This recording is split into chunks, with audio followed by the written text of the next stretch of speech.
Kahit mga veterano sila, pinilit kong sumabay. Thank you po. Patayong dalawa na lang. Gorgie. Naiwan eh. So, ikaw ba nanalo? Ikaw ba nanalo? Opo. Pero huwag nyo lang pong Okay. i-release. Naintindihan namin. Ganun talaga. Huwag nyo, cut nyo na lang po Okay. Kailan lang ang challenge dito sa inyo itong season 2? Kasi yung season 1, ang ganda ng ratings, nagdo-double digit, consistent na double digit siya. But this time, medyo bumababa yung viewership sa TV, di ba? So, hindi ka rin ba na-challenge dyan? First salang mo yan sa ganito? Hindi naman po. Actually, hindi ko po alam yung number. Paano ba? Kung ganun nga po, wala po tayong magagawa doon. Basta ako, ang masasabi ko lang is proud ako sa naging outcome ng Running Man dahil unang-una pinaghirapan po namin and pangalawa, masaya po kami nung buong 43 days. So, Siyempre, wish mo na ito yung maging reason para bumalik yung mga manonood. Oo naman po. Wish ko rin naman na maging successful yung show. Nag-share na ba yung mga guests? Hindi pa pwede sabihin. Pinakita na na. po. Yung mga po yan. So, anong reaction mo doon? Wala nga po eh. Nihintay ko nga siya doon eh. Talaga. Pero nung nakita mo na si Bianca rin. Nagulat po ako kasi surprise po sa amin lahat ng guests. So, bawat namin, may gulat talaga na, kunyari, uy, si uy, Alessandra, uy, si Bianca, si Paul. Si Paul Salas nag-guest niya. Si Ruru yata. Yes, si Ruru rin po. Pero kumusta nung nandun ka 43 days sa Korea? Kumusta yung communication ni Isabel? Madalang po yung mga siguro every night. Wow naman. Wow, ang dalang Yun naman po yung compromise namin dalawa dahil since 43 days ako nasa Korea ako. Parang every night tawagan ko siya, talk about our day. O kaya good night, ganyan. Tapos kunyari may episode po kami, kukwento ko talaga kay Isabel from start to finish kung paano yung tinakbo ng buong episode. Pero nung umalok sa'yo na ikaw yung next na dadagdag na runner, pinaalam ba kay Isabel? Ano yung reaction niya? Kung umokay ba siya agad o paano? Hindi po siya yung unang nakaalam. Sinabi ko po sa kanya nung sure na. Siguro ang reaction niya, kung natatandaan ko po ng tama, sabi ko, mag-running man daw ako, ganyan. Ilang days yun? Parang ganun ata. Ilang months ka din. Parang yun po yung... So nung nalaman niyang ganun katagal? Well, nalungkot, pero sabi ko naman po kay Isabel na challenge din yun sa relationship namin kung kaya namin maging LDR. Kasi may mga relationships na strong lang sila kapag nakikita na isa't isa. Pero pag matagal na nahiwalay, parang mahina. So ako, excited akong i-take yung challenge na yan bago umalis po na. So very strong ngayon kasi na-experience nyo. Experience ako. Pero so, pwede na mag-season 3 ulit. Experiment. Pero pinlano ba niyang pumunta ng Korea? Hindi talaga. Wala sa plan yun na mag... Wala.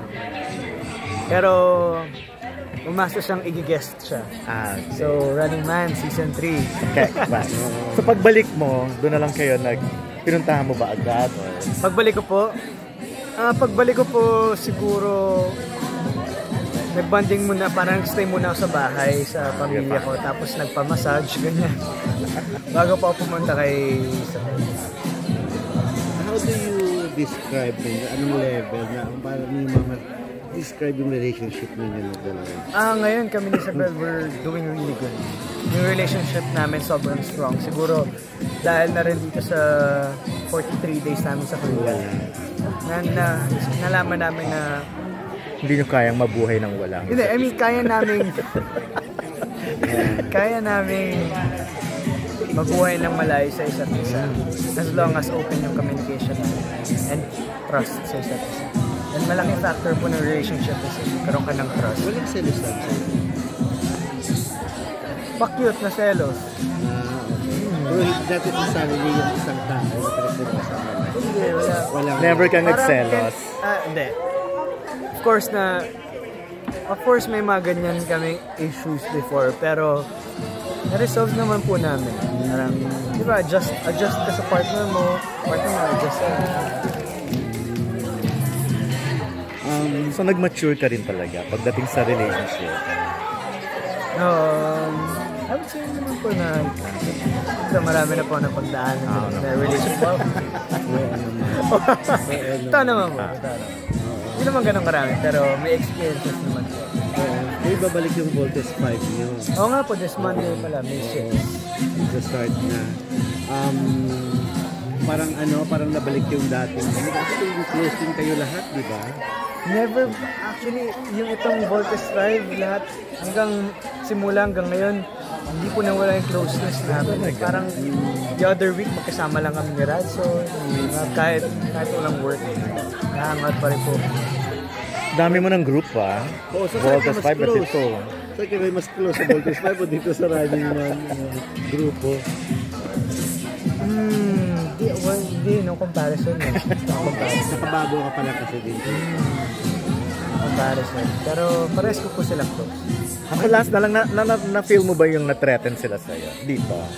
Sobra, kinabahan po sila sa akin. Talaga? Kasi ikaw talaga. Joke lang. Hindi, wala.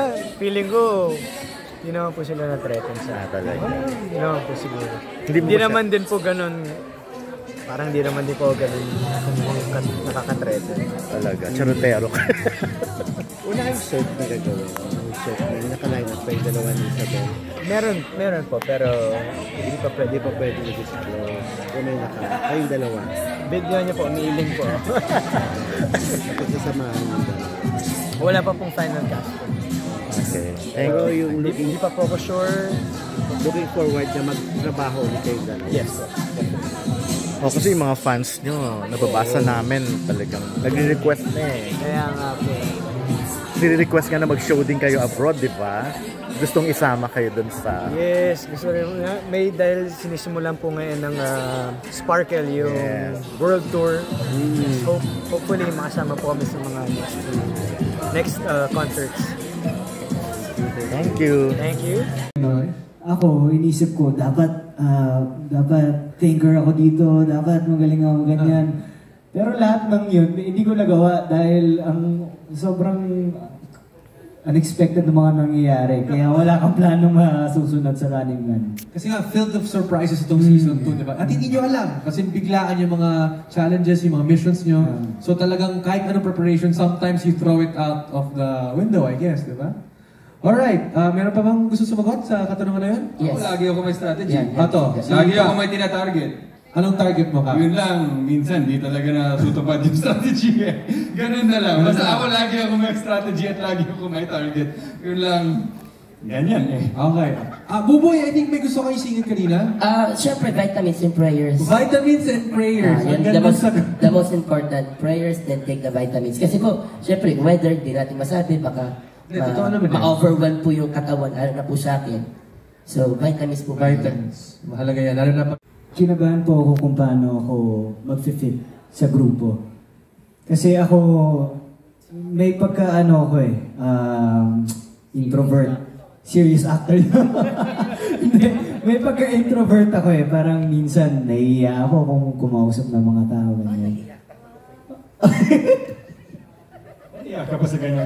So yun, pinanood ko yung buong season 1, na-intimidate ako sa kanila kung gaano sila ka-close. Iniisip ko kung paano ako papasok sa grupo nila. Pero bago ako lumapag ng Korea, nasa aeroplano ata ako nang sinabi ko sarili ko na bahala na lang. Bahala na, tapos tinrust ko na lang sila kung paano nila ako tatanggapin. No expectations. Na kumbaga dapat ganito, dapat ganyan. Wala, basta kung anong mangyayari sa Korea, bahala na si Batman. Ganon. Pero buti na lang po, dahil naging very welcoming sila sa akin. Kaya at least naging masaya yung buong 43 days ko. Masaya pala maging masaya. Kasi, ito yung sinabi natin Liza kanina Wait lang. Rephrase. Masaya tayo. Kami tayo after na. Huwag kang mag-alala. Libre ko na. Wait lang. Mali. Gusto mo ba backstage muna tayo? Pag-usapan mo na natin. Mas mo muna yan. Natutunan kong mas tumawa sa buhay. Yun. Totoo yung sinabi ni Boss G na minsan natatakot tayo sa uncertainties. Pero minsan yun yung nagpapa-excite sa buhay natin. Di ba? Parang excited ka kung anong